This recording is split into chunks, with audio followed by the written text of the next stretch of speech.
Drudge to the Thicket is the debut full-length album from Fabricant, and this is a Berkeley, California area technical death metal band who started as a duo, I believe, and became a trio after that. And they were active from, I think, at least, what was it, 2010 until about 2014 or so before they cut out and worked on another band, but essentially with the some of the main songwriters diverging into Methodist.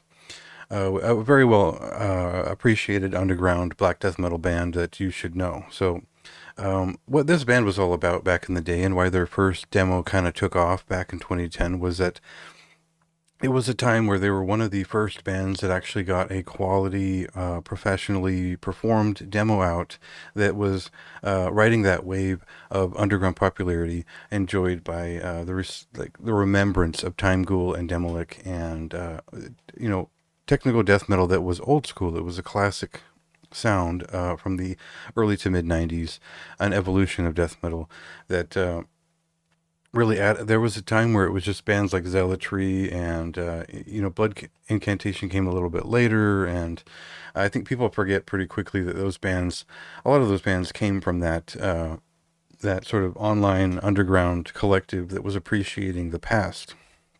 So if you followed like Dark Descent records, you would probably know a lot of what that style was about. And if you really dug around, you'd find bands like Discord that fit into that. Fabricant were just an exceptional and easy to read example of that, with very fastidious songwriting, and they were obviously very gifted for how young they were back then. So that's sort of my preface for what this band is why that matters to me, is because I remembered their demo, and I talked about it when Methodist put out their two albums more recently, that this was a band that we thought was going to take off, but kind of ended, and then this other band showed up, and it's a different style that still applies here. So instead of rambling on about that, let's cut into a song and just kind of dive into the excess of minutiae that really defines the complex but impressive voice of this record.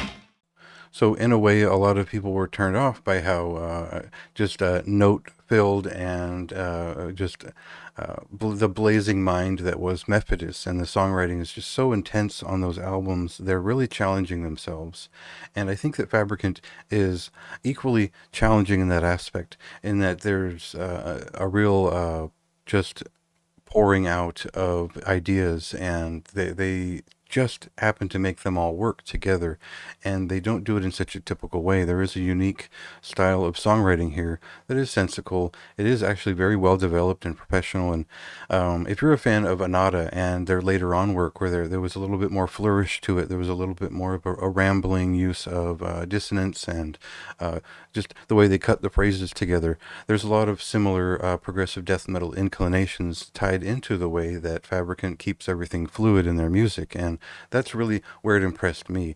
Besides, they're just great riffs. I mean, of course, the drummer, and I think he's one of the main songwriters, is just a real talent.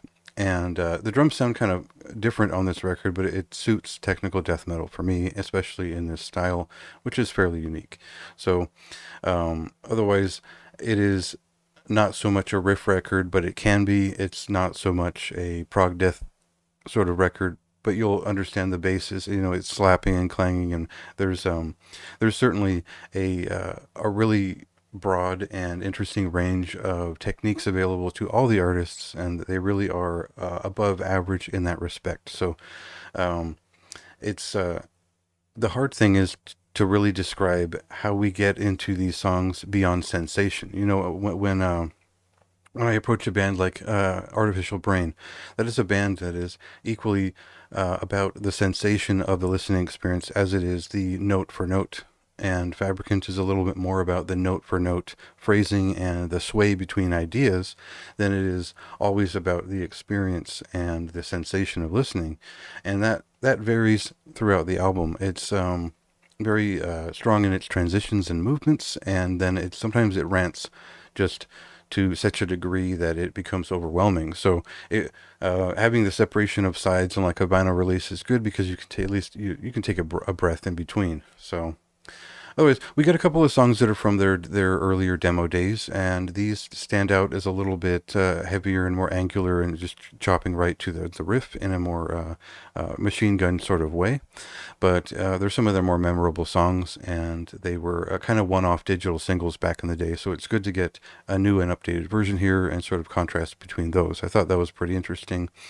And they did a good job of making the title track really count here, even though it is a piece that we'd maybe heard before in a different version. So uh, otherwise, I think this is just a huge, ambitious album that pulls it off. And there was no question that it was going to be fantastic. If you're familiar with their work in other groups, especially Off Scourings, the most recent record from Mephitis, you'll understand why the expectations were high and met for this record. It's just a fantastic technical death metal record that is hard to relate to anything else other than their own work. This is not a derivative band, and there's no real clear you might hear a Morbid Angel-esque moment here and there in terms of polyrhythm, or you might hear a little bit of a Demo-esque bounce for one or two of the songs, but it's not obvious. It's not directly aped. They're not working from someone else's template as far as I understand, and that was very impressive. So in light of all the shining thoughts that I have for this record, I was fairly critical about how long it would last in my mind, and also the some of the audio presentation it's stylized, but it wasn't it kind of got in the way of parts of it here and there with the drum tones and this and that. But I understand the reality of, do you want to mix everything perfectly and sound sterile, or do you want to just sound like yourself? And so, uh, scores can always change, but the hype and excitement around this record is still very strong for me. I'm a huge fan of this record. It's a very high recommendation for me. So go ahead and check it out this Friday when it comes out, and go read the review. I've been pretty thorough in writing my thoughts on it, so check that out.